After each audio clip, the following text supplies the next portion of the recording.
Good morning, our Savior. We have successfully completed the first quarter. Looking forward to what God has in store for the second. The verse for this week is Micah 6:8, which says, "He has shown you, O mortal, what is good." And what is it that the Lord requires of you? To act justly, to love mercy, and to walk humbly before our God. And that's from Micah 6:8. And the thought of the week that goes along with that is, do you prefer mercy or justice? And it's interesting because when people do wrong things to us, it would seem that we prefer justice. I need my justice, and bring that person to justice. But when we do the wrong thing, it would seem that we prefer mercy because we don't want to be punished for what we have done. And it's interesting when we ask that question of God, what does He prefer?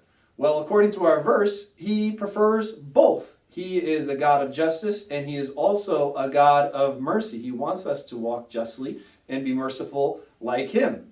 But how can we have a relationship with God if He's a God of justice? After all, we've sinned, we've turned our back on God. We deserve eternal damnation and ostracization from God.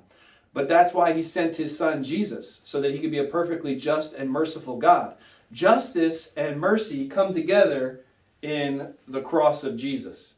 Justice because the penalty has been paid. It wasn't swept under the rug. It was fully met out. The wrath of God was poured out on His Son so that it wouldn't have to be poured out on us. And that's the mercy part of it, is that it's not us that have to endure the penalty. It was God's Son that endured the penalty for us.